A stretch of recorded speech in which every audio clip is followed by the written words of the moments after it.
"Morning, sleepyhead," Lena murmured as sunlight spilled across our bed. I smiled, half awake. "You're up early." "That's new," she laughed softly. "Ryan texted about a client meeting. I didn't want you running late again." "Ryan, always Ryan." I rubbed my face. "He could have texted me directly."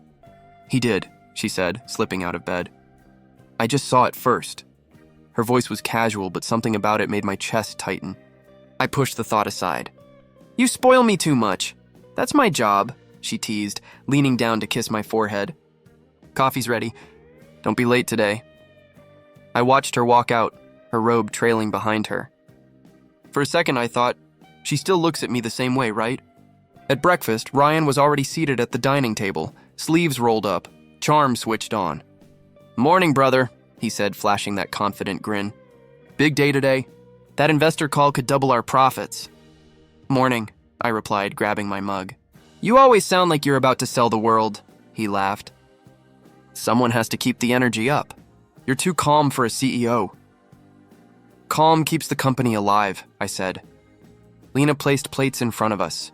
"Both of you keep it alive," she said warmly. "You make a good team." Ryan looked at her longer than necessary. "We do," he agreed. I caught that look. It was quick, too quick to call out, but it left a mark. Mark called me later that day while I drove to the office. "You still trust your brother with everything?" he asked. "Of course," I said. "He's family," Mark sighed. "Just be careful, man. Business changes people. Ryan's not people. He's my brother." "Exactly," he said quietly. "That's why it hurts more when it goes wrong." I laughed it off, but his words stuck with me all day. At the office, Ryan was already talking to clients, his voice loud, confident, magnetic. Everyone liked him. I didn't mind. I liked that someone could charm where I couldn't. "Ethan," he said, slapping my shoulder, "I think we should expand to Chicago. New markets, new investors." I hesitated. "We just stabilized here." "Let's not rush," he grinned. "You're always cautious." "Trust me, this is the time." I studied him. "You sound like you already decided." "Maybe I did," he said, smiling. "You'll thank me later." That was Ryan, always one step ahead even when he shouldn't be. That evening, Lena called me while I packed up. "Don't stay too late," she said. "You promised dinner." "I'll be there in an hour." "Good," she said softly. "I miss when you came home early." Her tone surprised me. "Then maybe I'll make it a habit." "I'd like that," she whispered, and the line went silent for a second too long. When I got home, candles flickered on the table. She wore a red dress I hadn't seen in months. "What's this?" I asked. "Just us," she said. "You've been distant," I laughed nervously. "Me? You're the one always on your phone lately." She looked startled, then smiled. "Business. You know that." "Right." We ate quietly for a while. "Do you ever think," she began slowly, "that maybe we got lost in all this success?" I looked at her, really looked. "Maybe, but I thought we built it together," she smiled faintly. "We did." Something about her tone felt like goodbye. I wanted to ask what she meant, but I didn't. Instead, I said, "I love you, Lena." She hesitated before replying. "I know you do." Later that night, Ryan called. "Hey, brother," he said cheerfully. "Just checking. You get home safe?" "Yeah," I said, glancing at Lena brushing her hair by the mirror. "Everything okay?" "Perfect," he replied. "Just wanted to say you're doing great. Don't overwork, okay?" I chuckled. "You sound like Lena. She worries about you," he said. "We both do. We?" I asked, half joking. He laughed it off. "Good night, man." After the call, Lena slipped into bed beside me. "Who was that?" she asked, voice sleepy. "Ryan," I said. "He just wanted to talk." She turned away. "He's thoughtful." "Yeah," I muttered. "Thoughtful." I stared at the ceiling for a long time, listening to her breathing steady beside me. Everything looked perfect. Our home, our company, our marriage. But something in my chest wouldn't quiet down. Love and blood never betray, I told myself. They just don't. I closed my eyes, trying to believe it. Then Lena's phone lit up beside me one night and Ryan's name flashed on the screen. I left the office earlier than usual that night. Something in my chest wouldn't let me stay. "Going home already?" Mark asked. "Yeah," I said, grabbing my keys. "Just feel like I should," he frowned. Everything okay? Probably. Just a gut feeling. Trust that, he said quietly. The city lights blurred past as I drove. The closer I got home, the heavier the air felt. My fingers tightened on the steering wheel. I didn't know what I expected, just that something was wrong. When I reached the driveway, I noticed Lena's car parked crooked. The porch light was off, unusual. Inside, faint music drifted from upstairs. Then laughter, her laughter, followed by a man's. I froze. No, it couldn't be. I took the steps slowly, one at a time. My heart pounded so loud I thought they'd hear it. At the bedroom door, I stopped breathing. Ryan, Lena whispered, breathless. His voice came next. You worry too much. He won't be home yet.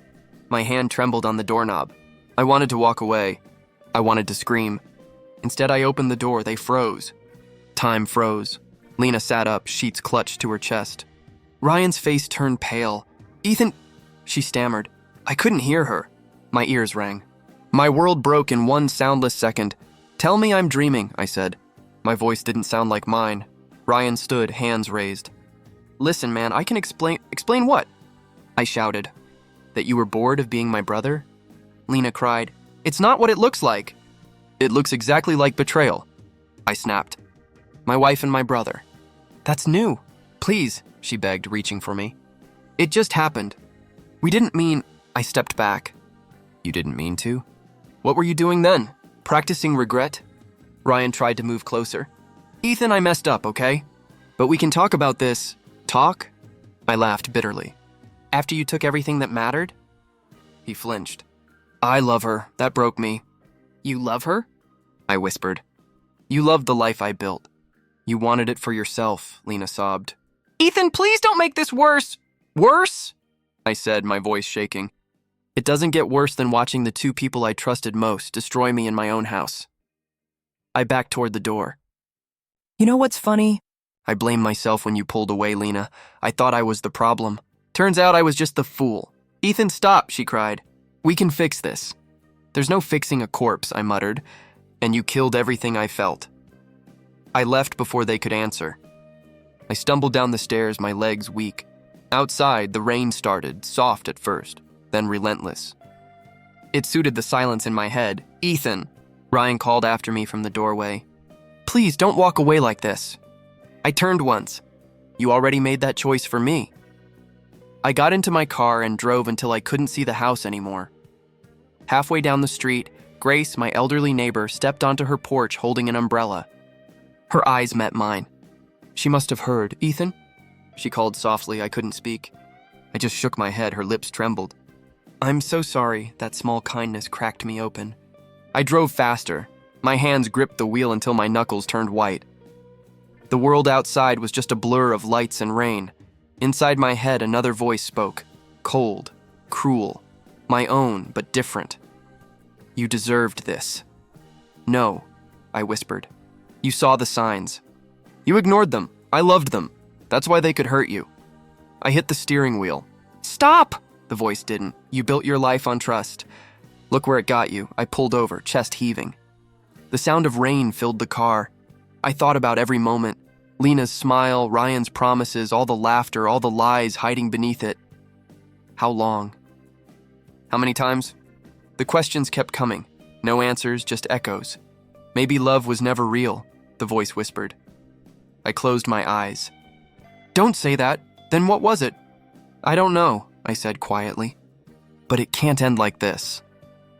The voice went silent, replaced by the steady hum of rain. I sat there for what felt like hours before finally turning back. Not toward home, but toward nowhere. When I reached a quiet stretch of road, I parked under a streetlight and got out. The rain drenched me instantly, cold and sharp. I tilted my head up, letting it wash over me. Maybe it could rinse the filth off my soul. I thought of Ryan's face, his guilt, his fear, of Lena's tears, of my own disbelief. Was any of it ever love? Or had I just been someone's convenient dream until they found a better one? My phone buzzed. Lena. I let it ring. Then another call. Ryan. I threw the phone into the passenger seat. I whispered to myself, they don't get to talk to me anymore. The rain kept falling, harder now, almost angry. My reflection shimmered on the wet asphalt. Tired eyes, broken man. But even in the wreckage, something inside whispered back, "Get up. Don't die here." I took one last breath and walked away from the car, from the house, from everything that carried their names. Behind me, thunder cracked across the sky. I didn't look back. Mark showed up at my apartment 3 days after everything fell apart. "Ethan," he said, standing in the doorway with takeout. "You look like hell." "I feel worse," I muttered, letting him in. The place smelled like stale coffee and regret. Boxes everywhere. I hadn't unpacked since leaving the house. He set the food on the counter. "You've got to eat." "I'm not hungry." "Lena and Ryan have already moved into your place," he said quietly. "They're calling it temporary." My chest tightened. "Of course they are." "I warned you," he whispered. "I know." He hesitated. "They're also pushing the board to vote you out. They're saying you're unfit to lead." I laughed hollow. "That's rich. They betray me, then steal my company? They're using your silence as proof you've lost control." "Maybe I have." Mark slammed his palm on the table. "Don't give them that satisfaction." I looked up slowly. "Why not? Everyone believes them anyway," he sighed. "You built that company from nothing. Don't let them take it." I stared at the cold floor. "It's already gone." He stood there, helpless. "You're still my friend. Don't shut me out." "I already have." He left without another word. The silence afterward was unbearable. Days blurred into each other. Meetings, lawyers, endless messages I didn't answer. The board voted. I lost everything. One morning, my lawyer called. "They offered a settlement," he said. "Sign it and walk away quietly." "What happens if I don't?" "They'll destroy what's left of your name." I laughed softly. "Let them." "They already destroyed me." He didn't respond, just hung up. That was the day I stopped fighting. I sold the house, the car, everything tied to that life. I moved into a one-room apartment with peeling paint and a flickering light bulb that buzzed at night, like a reminder that peace was a luxury. Work came slowly. I took odd jobs, delivery runs, temp positions, data entry. I didn't care what I did as long as I stayed busy. One afternoon, while stacking boxes at a warehouse, the manager called me over. "Ethan Hale?" he asked, flipping through a clipboard. "Yeah, you used to own that tech firm, right? Hale Dynamics?" I hesitated. "Used to." He raised an eyebrow. "What the hell are you doing here?" "Working," I said simply. He whistled. "Man, life's cruel." I forced a smile. "Tell me about it." After work, I walked home in the rain again. It always seemed to rain when I thought of them. Inside, the silence greeted me like an old friend. I sat on the couch, scrolling through news on my cracked phone. There they were, Lena and Ryan at a gala, smiling, shining, untouched. I threw the phone aside. "Pathetic," I muttered to myself. "You're pathetic," the voice in my head answered. "You let them win." "I'm still breathing," I whispered. "For what?" I didn't answer. I just sat there, letting the darkness fill the room. Weeks passed. I stopped talking to anyone. Even Mark's texts went unanswered. Then one morning, while cleaning the mess of papers on my table, I found an old leather journal. My handwriting filled the first page. "Dream big, Ethan. Build something that matters." I traced the words with my finger. My younger self sounded so alive. The next pages were full of sketches, ideas, goals, lists, create, grow, inspire. For the first time in months, I felt something spark inside me. That night, I sat by the window, reading through every line. I didn't realize I was crying until a tear hit the page. "Still dreaming, huh?" I whispered. "Guess I'm not dead yet." The next day, I applied for a low-level tech job. I didn't expect much. At the interview, a woman greeted me with a warm smile. "You must be Ethan. I'm Emma." Her voice was calm, almost too kind. "Hi," I said awkwardly. "Sorry if my resume looks messy." She glanced at it. "You've got experience most people would kill for." I forced a laugh. "Yeah, it almost killed me," she smiled. "Everyone deserves a second start." Something about her tone disarmed me. "Do they?" "Yes," she said softly. "Even those who think they don't." For a second, I couldn't speak. Her words hit deeper than she knew. She offered her hand. Welcome aboard. I stared at it, then shook it. Thank you. After work, I found myself walking past my old mentor's office, Mr. Carter's small consulting firm.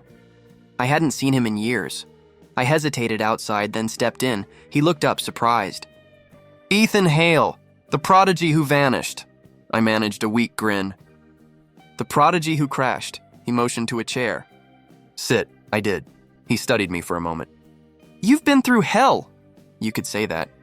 Good, he said simply. I frowned. Good? You needed it, he said. Fire-shaped steel. Comfort softens it. I let that sink in.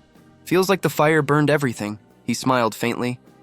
Then build from the ashes. I looked down at my hands. I don't even know where to start. Start anywhere, he said. Just don't stop. When I left his office, the sky was clear for the first time in weeks. I stood there, breathing in the cold air, and for once it didn't hurt. The silence that night wasn't empty. It was waiting. Emma leaned over my desk with a mug of coffee. You're still here? Deadline, I said, typing without looking up. It's midnight, Ethan. I know. She placed the mug beside me. You can't rebuild your life if you never rest. I smiled faintly. Who said I'm rebuilding? Maybe I'm just refusing to stay broken. Her laugh was quiet. That's one way to put it. I stopped typing and leaned back. You ever feel like you're living on borrowed time? Every day, she said softly. But that's what makes it worth living. Something in her tone grounded me. I nodded. Thanks, Emma. Just drink the coffee before it gets cold. I did. It was bitter, but real, like everything else in this new life. 2 years passed like that. Long nights, small wins, endless coffee. The startup was failing when I joined, but it had heart. And heart, I'd learned, mattered more than polish. One morning, my phone buzzed with a message from Emma, investor meeting today. Be ready. When I entered the small conference room, a man in a sharp gray suit turned to greet me. Ethan Hale, he said, extending his hand. Leo Turner, I've heard stories. Depends who told them, I replied. He grinned. I like that. Means you've been through fire. I shook his hand. And somehow survived. He sat. Show me what you've built. I walked him through our project. Simple, practical, honest. No grand illusions, just a system that worked. When I finished, he leaned back, impressed. You're not chasing glory. You're chasing purpose. I had glory once, I said. Didn't end well, he chuckled. The best founders have scars, Emma spoke up. We're not looking for a miracle, just a chance. Leo looked between us, then smiled. You'll get it. I'm in, I blinked. You're serious? As serious as a man betting on a comeback, he said. You remind me of myself 10 years ago. I felt something shift inside me, a quiet gratitude I hadn't felt in years. Then let's build something worth remembering. From that day, everything changed. We grew slowly, carefully. Each small success felt monumental. I learned to enjoy progress without obsession, wins without arrogance. One evening, while reviewing reports, Emma appeared at my door again. Leo wants to expand to new markets. You okay with that? I smiled. That's the plan, isn't it? You used to panic at the thought of risk. I used to panic about everything. She crossed her arms. You've changed. I had to. Her eyes softened. I'm proud of you. Those words lingered long after she left. Months later, Leo invited me to dinner to celebrate our first major partnership. The restaurant was too fancy for my taste, but his energy was infectious. To second chances, he said, raising a glass. To learning how not to waste them, I replied. He laughed. You sound like a man who's made peace with his demons. Maybe I just stopped feeding them. That's peace enough, he said. When I got home that night, my phone rang. It was my father, Ethan. His voice was cautious, older somehow. Hey, Dad. I read about your company. You're doing well. Trying to, I said. A pause. I should have been there when you lost everything. You were fighting your own battles, I said gently. I still should have seen how much you were hurting. I sat down. It's done. I've learned from it, he exhaled shakily. I'm proud of you, son. I hope you know that, I swallowed hard. Thanks, Dad. I miss your mother every day, he said quietly. She'd be proud too. I like to think so. We talked for an hour, about work, life, healing. When the call ended, I realized how much lighter I felt. Weeks turned into months. The company grew faster than I expected. We hired new developers, moved into a bigger office. I stopped counting the losses of my past and started counting the people who believed in the future.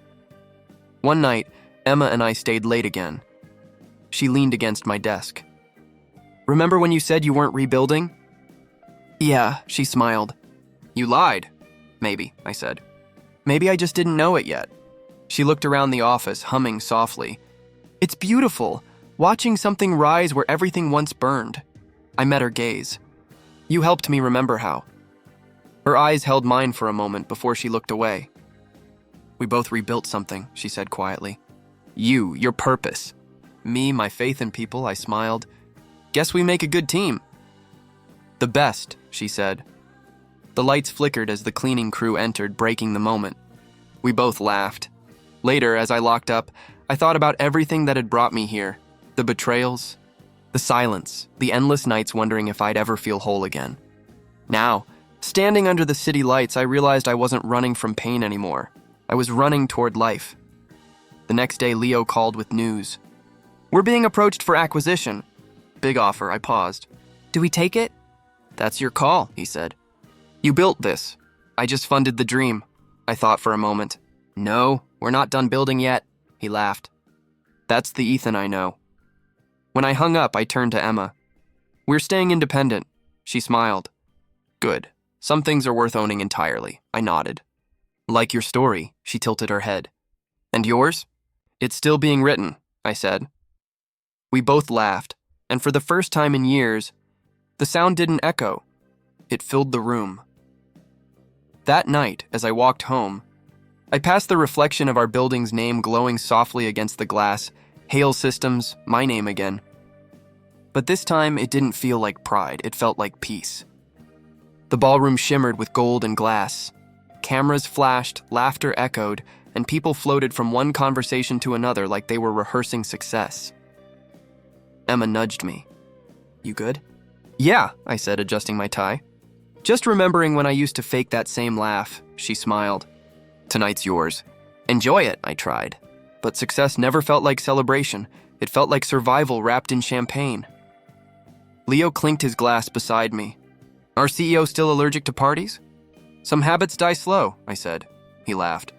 "At least smile for the press. They love a comeback story." "I'll try not to disappoint." A reporter approached. "Mr. Hale, may I get a quick quote for business today?" "Sure," I said. She raised her mic.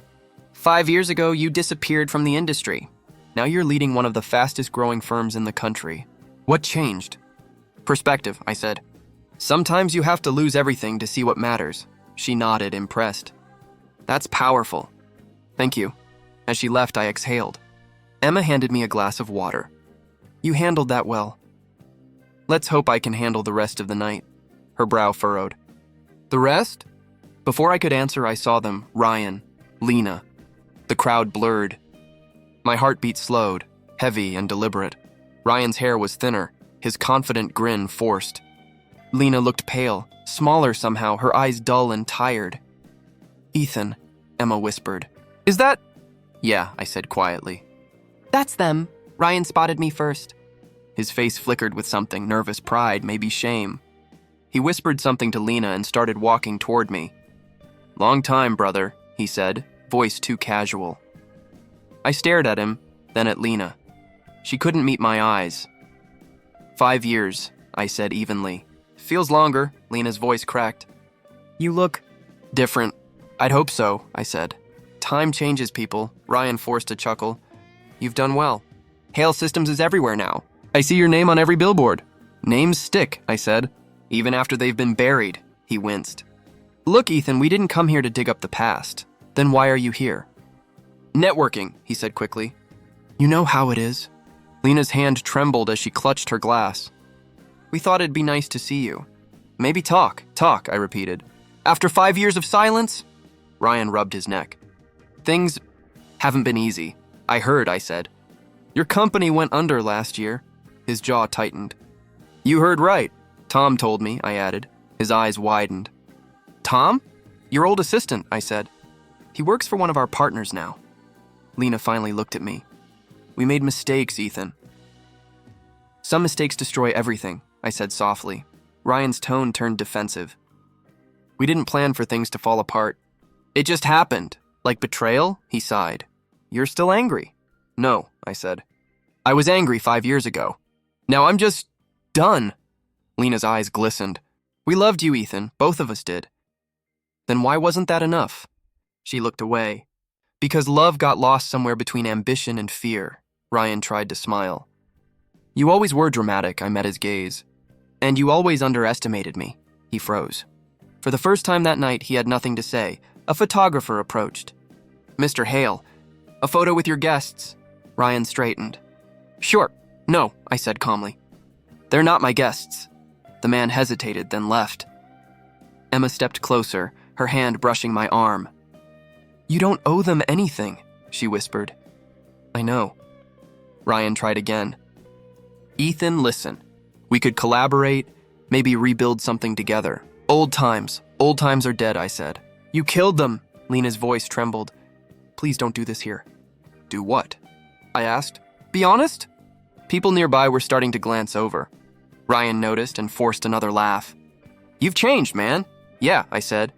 That's what happens when the people you trust burn your world down. He stepped closer, lowering his voice. You think you're better than me now? No, I said. Just better without you, he flinched. Lena whispered, We've been trying to start over. It's hard. It's always hard when karma comes collecting, I said. A sudden silence hung between us. The band kept playing, but the air around us was ice. Ryan finally spoke, quieter this time. I'm sorry. I looked at him, really looked. The confident brother I once admired was gone. What stood before me was a man broken by his own greed. Sorry doesn't change what you did, I said. But maybe it's a start for you. He nodded weakly. You won't forgive me, will you? I did, I said. A long time ago. That's how I moved on. Lena's lip quivered. And us? There is no us. There's just memory. She looked like she might cry. I think about you every day. I used to think about you too, I said. Then I remembered who I became because of it. Ryan's voice cracked. You don't have to hate us. I don't, I said. I just don't need you anymore. Emma touched my shoulder. Ethan, the press is waiting, I nodded. Excuse me. As I turned to leave, Ryan called out. Ethan? I stopped. He swallowed hard. How did you do it? How did you build it all back? I met his eyes. By doing the opposite of what you did, I didn't lie to the people who believed in me. And then I walked away. The reporter from earlier intercepted me near the exit. Mr. Hale, your reunion with Ryan Hale, it's all over social media already. Any comments? Just one, I said. Success doesn't erase pain. It just proves you survived it. She smiled, jotting it down. That'll make a great headline. When I reached the car, Emma looked at me. You okay? I don't know, I said truthfully. But I'm free. The city lights blurred outside the window as we drove away. Behind me, in that glittering hall, the ghosts I once loved stood beneath chandeliers they could no longer afford, watching the life they threw away come back to haunt them. Emma glanced through the glass wall of my office. You sure you want to see them? I said yes, I replied, setting down my pen. It's time, she nodded reluctantly. They're waiting in the lobby. Send them in. The door opened moments later. Ryan stepped in first, shoulders hunched, eyes hollow. Lena followed, clutching her purse like it was the last thing tethering her to dignity. Ethan, Ryan said softly. Thanks for agreeing to see us. I gestured to the chairs. Sit, they sat. The silence that followed was unbearable. I let it stretch until Ryan broke first. I know this is awkward, he said. No, I said. It's overdue, Lena's voice trembled. We didn't come to fight. I didn't either. Ryan leaned forward. We've lost everything, Ethan. The company. The investors. Even the house, I heard, I said. Karma works faster than most lawyers, he winced. You don't have to enjoy it. I'm not, I said calmly. I stopped enjoying pain years ago. Lena's eyes filled. We made terrible choices. We know that now, do you? I asked. Or are you just sorry because it finally cost you something? Ryan rubbed his face. You think we haven't paid? I've been drowning for years. And you came here for what? Rescue? He looked up. A chance. Maybe we can work together again. Rebuild something. Rebuild? I repeated. You think you can rebuild trust? His voice cracked. I just want to start over. Lena reached for my hand across the desk, but I pulled back. Don't, I said quietly. Her tears fell freely now. I can't sleep, Ethan. Every night I think about what we did to you. You think about it, I said, but you don't feel it. You never could, she shook her head. That's not true. I loved you. I cut her off. Don't say it. Ryan looked away, ashamed. She's right, Ethan, she did love you. I saw it every day. That's what broke me, I frowned. What do you mean? His words came out bitter and cracked. You had everything I wanted. Respect, loyalty, her love. I was always in your shadow. I thought if I took something from you, I'd finally feel like you're equal. You destroyed both of us to feel bigger? I asked. He nodded weakly. Yeah, and it ruined me, Lena sobbed beside him. We lost everything, Ethan. The business failed, the money's gone. He drinks. I can't even look in the mirror, please. We need your help. You came to the man you betrayed to save you? Ryan's voice broke. Because you're the only one who ever believed in me. That hit harder than I expected. I leaned back, breathing slowly. You're right. I did believe in you. I believed you'd never stab me in the back. He buried his face in his hands. I don't deserve forgiveness. No, I said. You don't? Lena looked up. But can't you at least forgive to move on? I already moved on, I said. Forgiveness isn't a gift I owe. It's something I already gave myself. Ryan's voice shook. You hate us. I don't, I said. If I did, I'd still be chained to what you did. I don't hate you. I just don't care anymore. Lena's voice softened. That's worse. Maybe, I said. But it's honest. Ryan leaned forward again. Please, Ethan, I'll work for free. I'll do anything. I just want a chance to fix things. There's nothing left to fix, I said. You broke something that can't be repaired. He looked desperate. We're begging you. Lena nodded through tears. You're the only one who can save us, I sighed. I'm not the man you remember. I don't save people who once set me on fire. Ethan, please, she whispered.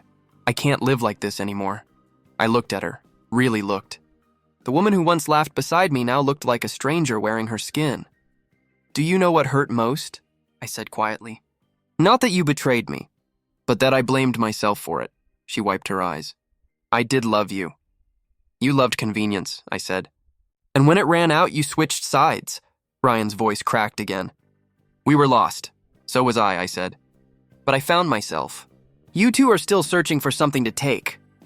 The silence thickened. Outside the office, I could see Emma through the glass, watching but not interfering. Ryan finally whispered, What happens now? Now, I said, you both go and face what you created. He stared at the floor. You're not even angry anymore. That's what scares me. Anger's easy, I said. Peace takes strength. Lena stood slowly. Is there really nothing left between us? I met her eyes. You both killed something that can't be reborn. She covered her mouth, sobbing quietly. Ryan stood, shoulders sagging. Goodbye, Ethan. Goodbye, Ryan. They walked to the door. Before leaving, Lena turned. You look happy now. I am, I said. Because I finally learned that forgiveness doesn't mean letting people back in. It means letting them go. The door closed. Silence filled the room. Emma entered after a moment. You okay? I think so, I said. You didn't yell. Didn't even flinch. There's nothing left to yell about. She nodded. They looked broken. They are, I said. But that's not my burden anymore. Emma placed a folder on my desk. Meeting at 2. Thanks, I said. As she left, I glanced out the window. The city stretched below, alive, ruthless, honest. 5 years ago, I'd begged for answers. Now the ones who betrayed me were the ones begging for mercy. I whispered to myself, karma doesn't forget, it just waits. And this time, I didn't feel anger, only peace.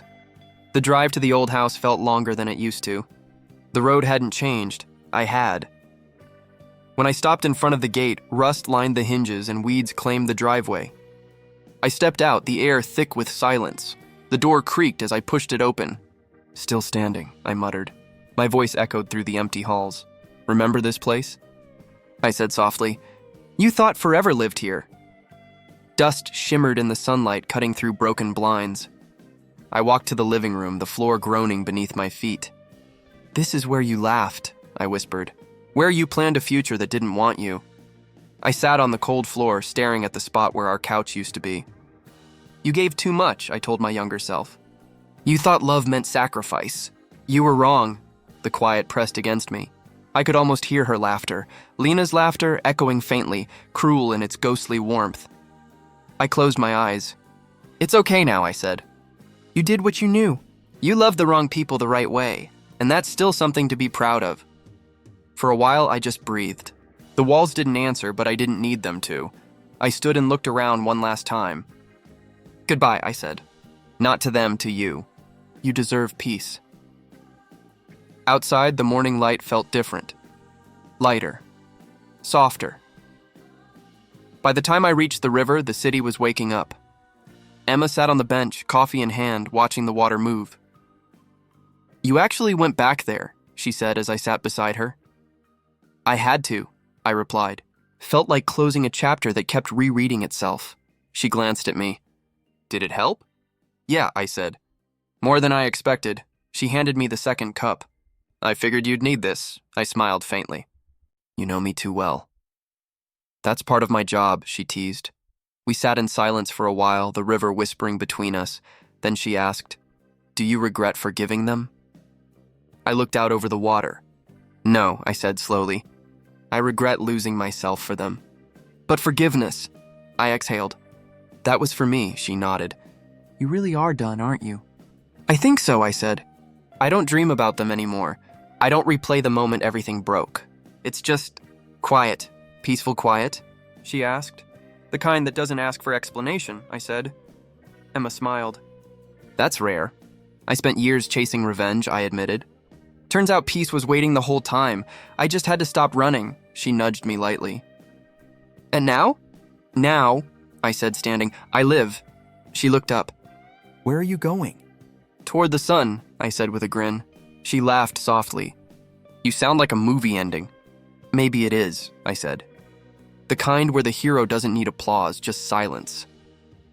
I started walking toward the bridge, coffee in hand, the light spreading across the river. Behind me, Emma called out, You really let it all go, didn't you?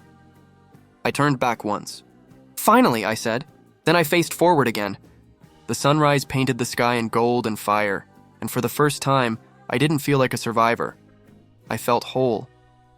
The wind brushed past, carrying away the last of what I used to be. No ghosts followed. No voices lingered, just me, free, strong, at peace.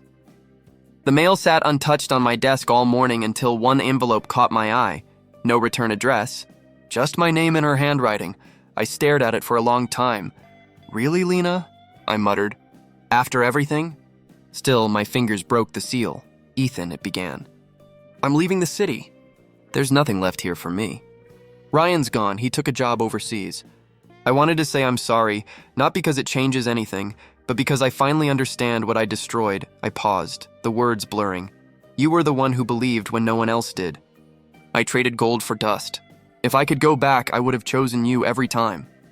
I exhaled sharply. Would you? I asked the empty room. The letter continued. I heard about your company's success. You deserve it.